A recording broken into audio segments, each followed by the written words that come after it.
Hello, I'm Casey Aiken, and this is 21 This Week. Coming up next, predictions for the upcoming legislative session.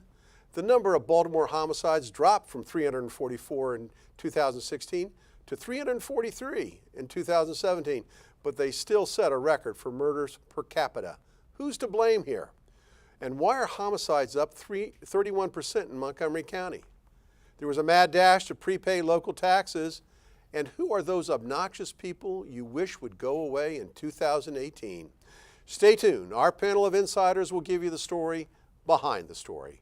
We're joined by the Dean of Democratic Punditry, Sam Statland, Secretary of the Maryland Republican Central Committee, Mark Uncapher, Maryland Young Republican National Committeeman, Evan Young, and political strategist, Susan Heltemes.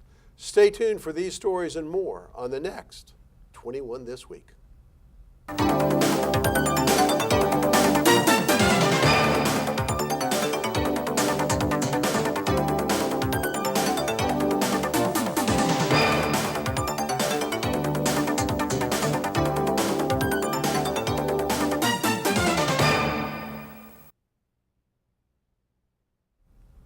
On almost everyone's list of winners for 2017 was Maryland Governor Larry Hogan. Not only was he 2 years ahead of most politicians, shining a spotlight on the opioid crisis, but he effectively blocked attempts to link himself with Republican President Donald Trump, who was toxic for many Marylanders. Nevertheless, despite sky-high approval ratings, polls show him losing to any old generic Maryland Democrat. Sam, in head-to-head matchups with prospective opponents, Mr. Hogan performs better. Does it appear that Hogan has a shot at re-election? Casey, any incumbent governor or incumbent candidate has a leg up on whomever he's running against. So therefore, I would say that he definitely has a leg up. We're not going to really know what the polls have any meaning until after the primary and we actually see who he's going up against. That was such a nothing answer, Sam. I mean, the fact of the matter is we have an angry Democratic populace, and we have a voter base here in Maryland of Democrats in comparison to Republicans. So are your Democrats going to come out and vote? Democrats will definitely come out and vote. But they've also voted for him in the past. The difference will be here, though. It could be the difference right here in Montgomery County, where everybody's going to have somebody they know, and they're going to come out in Prince George's this time, and they're going to come out in Montgomery County, and that will be the difference. I think Democrats... And Baltimore City and Anne Arundel County. And all of that means Hogan is in trouble. All right, Mark, Prince George's County Executive Rusher and Baker seems to have the early lead in a crowded Democratic field, and he's won some strong endorsements. Is he likely to be the nominee? Well, and can he defeat Mr. Hogan? He's collected a lot of IOUs politically over the years, which have translated into these endorsements. Whether he is going to be as well financed as, say, Kevin Kamenetz, we'll see going down the road when the finance reports come out in January. I think it's too early to say that he's the front runner. I think all the candidates have an uphill battle against Larry Hogan, but as you said, this is a state that's very competitive, and it's not something that the governor can take for granted. All right, Susan, turning our attention to the General Assembly, there seems to be some support for overturning the governor's veto of a bill which would have required private employers to offer paid sick leave. There's support also for raising the minimum wage. And there seems to be support for Mr. Hogan's transportation projects to ease congestion. Are these all likely to pass? The sick leave veto overturn will definitely happen in the House. In the Senate, it passed by just enough. And Senator Mathis on the Eastern Shore has a tough Republican opponent. And so at this point, it's too early to be determined. It's going to be very close in the Senate. In terms of minimum wage, that's even too much icing on the cake for Democrats in an election year. Nothing's going to come of that. And in terms of the road construction, I think it's a bit too much. I do think, though, that the governor and the legislature will agree on permanent funding for Metro, which is really important in Montgomery County. And the governor had talked about public-private partnerships. I don't know if they're going to all fall in line. They believe in infrastructure, but depending on how much money is this year, some of it will fall by the wayside. Well, there's but definitely- the most important thing that I think we're going to see is a really exciting bill that's going to be introduced by Ben Kramer on an environmental issue regarding energy companies. And stay tuned, that's going to be really exciting for all just voters gonna- in the state. There is a request for proposal out on infrastructure, which will impact 270, 450, 49, and 495 here in Montgomery County. So I think that you'll see a movement there. But I don't You'll know if they're going to definitely- agree on the plans, though. Well, you have to see what the plan is, though, Susan. Yeah.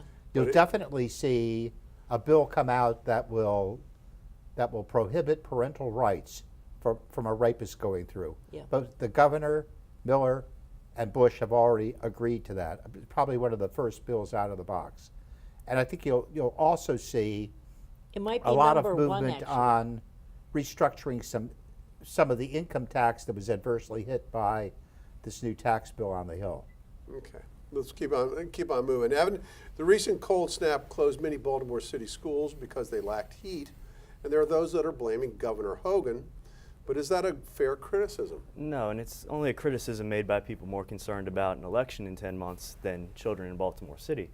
Baltimore City Public Schools, they receive more money per student from Maryland than any other jurisdiction in the state, more money per student from the federal government than any jurisdiction in the state. And when you're increasing the funding you get every year, but your conditions are worsening, your schools are getting in worse condition, it's not the governor's fault. We're talking about Governor Hogan, not Larry from the heating company in Baltimore City. It's the people whose responsibility in Baltimore every day to take care of these children. It's their responsibility. Last year alone, Baltimore had to return $30 million to the state of Maryland, $66 million since 2009 for projects that the state gave them the money and they didn't complete it. $30 million last year specifically for heating and maintenance repairs in Baltimore City schools, and then they had to cancel school because the heating doesn't work. That's not Larry Hogan's fault. That's the fault of the people who receive the money and aren't doing their jobs.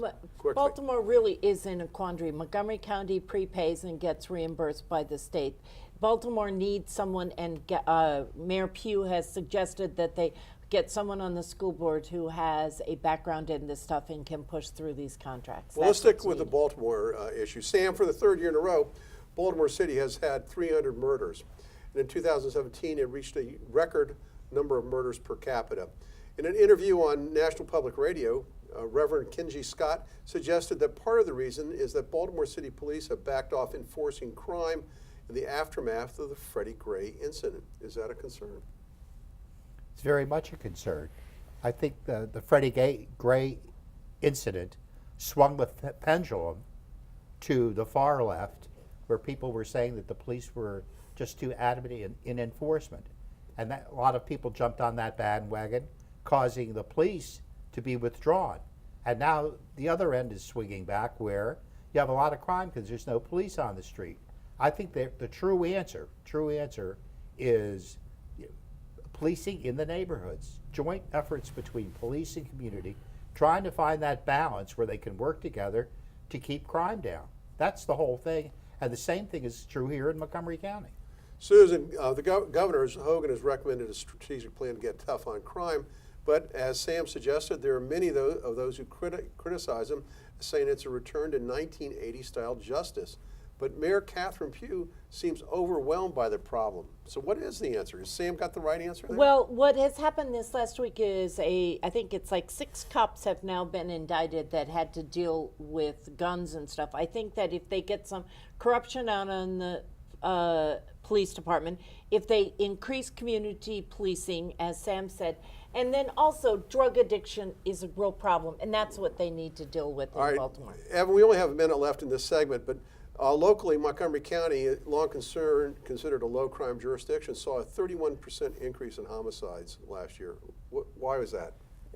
When we look back at these murders that happened last year, it's up 21 from 16 the year before. In almost every case, certain things are consistent. There's either a gun or drug or gang involvement in that. And it's also someone, these aren't random crimes, it's someone that had a connection. The victim knew the suspect. So when we get actually tough on enforcing the law against gangs, eradicating the gangs in Montgomery County, you're going to eradicate virtually all of the homicides occurring in Montgomery County. You know, Casey, we're just hearing about gangs now for the past a year or so. But this is a problem going back at least 3 or 4 administrations. And we need to make the public aware Sam, of not only MS, you know, this, but the other that's gangs a within the canard. county and We've enforced. been on this show alone, we've been talking about the gang issue for at least 3 years, and the problems from MS-13 for 3 years. And the wish we had a county- wider audience. And the show has been accused of being anti-immigrant Well, because of that. but So there there's a is- gang problem, there's a criminal problem, and it needs to be addressed. And money is now being finally, spent by the finally, police after and 3 the years, district we got to go to break. When we come back from this short break, more predictions for the year ahead, and our panel will give their opinion as to who are obnoxious people that we never want to hear from again. Stay tuned. And welcome back. Just before the end of the year, it was announced that Montgomery County was facing a budget deficit of around $120 million. And this week, Montgomery County Executive Isaiah Leggett sent a proposal to address the shortfall. Susan Andrew Metcalf of Bethesda Beat reports that Leggett's proposal includes cuts from the school system, Montgomery College, the police department, the fire department, and other agencies, and an overall 2% slash across the budget. What do you think of the proposal? Always the pragmatist who has kept our county at a AAA bond rating for the last 3 years. He's being very realistic. Some people aren't very happy, but Mr. Durso of the school board said, we'll do what we have to do, and we're going to get through this. Thank you, what I Susan. find interesting is the cause. One of the big causes was an unintended consequence of federal tax legislation. Because you had a lot of people who normally would be taking capital gains, trading stocks, buying, selling real estate, etc., who put their efforts off, waiting to see what tax reform would look like in the new year. Yep. And that reduced the tax base in the county, and hence the shortage. Yep. But that's speculation. There's No, that's No, true. I've heard It's that. But- no. That's anecdotal story. Sam, the budget problem with people. that is capital gains was not touched in the tax legislation and wasn't part of the tax legislation. Well, so originally- the explanation doesn't really add up. Early on, we were talking about, talk was cutting the capital gains rate, cutting the tax, the income tax, changing the brackets. And The only people thing waited really- to die, too, just so that they could get around That's, that. County's that makes been about having- as well, much. They've been Well, having budget well, shortfalls Susan- since before Susan, Donald you can Trump see was how- president. Go from much the people hate 39% taxes. bracket to the 35% bracket. You picked up 4 Sam. points, 4%. Sam, but it still was speculation, and people were banking on something that may or may not have happened. Mark, but what did happen coming out of the tax bill was a change in the state and local taxes, and more than 5,000 homeowners in Montgomery County rushed to prepay their taxes in the waning days of December after the county council came in. They came off a holiday recess to pass an emergency legislation to address this. And guess Wow. guess what happened? The day afterwards, the Internal Revenue Service announced that taxpayers could only deduct prepayments only if their properties had been assessed and billed for 2018, and that means most of those people won't get a deduction. Exactly, and actually, anybody knowing the law would have reached that conclusion about the IRS. The council kind of ran into this grandstanding. Where the council failed was they could have addressed this issue. We knew what was in the Senate and House bills months ago. Had the council acted, they could have billed for 2018 and would necessarily change the deadlines, but they could have billed for 2018 and made this deduction valid. All right, I Sam, we got understand. about 15 seconds. Legislation The will be- big thing is new assessments came out, and how are homeowners going to react on top of the fact that last year the county council increased the mill rate for property taxes? Well, I think they already have. It's called term limits. But other than that, the county's going to introduce legislation that will allow people at least to get a refund. of People what keep they're moving to paying. Frederick to buy a house instead. All right, Congress returns with a long list of looming deadlines, including a budget showdown and immigration reform. Now added to the mix is the additional controversy from book excerpts authored by controversial figure Steve Bannon. Evan, will the Congress be able to stay focused on any of the big picture issues this year. If we want to be in a majority in 2019, they better. And this isn't just Congress, but everything from White House down to a town council, whether it's a tweet or a statement or a message, if it's not specifically furthering that legislative agenda, getting something passed, then you don't need to speak about it. And Steve Bannon and this book, what's in it, what isn't in it, any Republican even addressing it or wasting a second talking about it when there are many things we need to get done so we can get reelected and get elected new Republicans in November, they're just shooting themselves in the foot. Susan, will the Democrats play ball with the Republicans this year? They have more muscle this year with just one election, but I think the issues they have to deal with are keeping government open. They have to resolve the DACA issue, and the Democrats, I hope, will require bipartisanship, right? Yes, and also to deal with this health issue. And I think that the Republicans have come to the realization when McConnell said, we aren't going to talk about infrastructure, we don't have the votes. That's very realistic on McConnell's Well, part. interesting that you would say that because the president feels differently. Yeah, And Sam, so the what? president predicts a bipartisan bill addressing infrastructure. So is Susan wrong, and are we going to see a bill this year? You know, for me, I view this White House in a different way. To me, this is a continuation of a soap opera. It's a continuation of his reality show. Now we have Mr. President in the White House. I can't really wait to see how all these news segments get spliced together once he's out of the White House, and we have a new reality show on TV. This is what So I the want to point ask that I'm all making of is- my Democratic friends here. Yes. Because I've heard this story for a whole year. Yeah. It's just reality show, reality show, reality show. The fact of the matter is, he was elected president of the United States, and you may not like his style, but he is getting things accomplished. So when are you going to accept that fact? The Congress is finally When are you getting... going to accept that? It's not him that's getting things done. It's the Congress that's getting things done. Finally, the Republicans are passing legislation and acting as a legislative body, rarely with the help of the Democrats, and I hope we see more working together this coming year.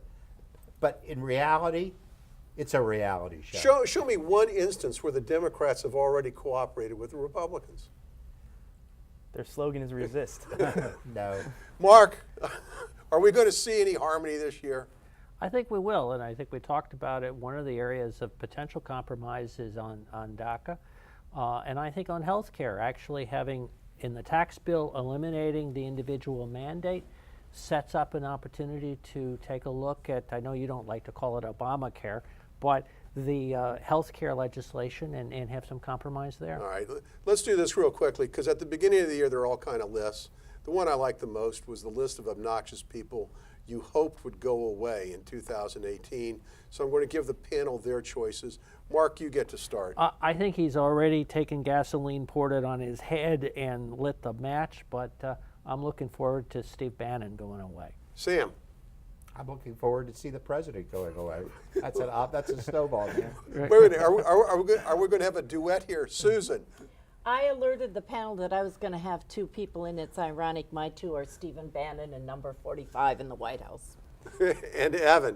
Bernie Sanders, 76 years old, and has managed to still learn nothing about economics whatsoever, and a very dangerous ideology he's peddling to impressionable college kids. So he needs to just go away. Well, I can't believe that the panel was so circumspect in their list. So I'm going to have to weigh in because I've got 2 minutes to kill here.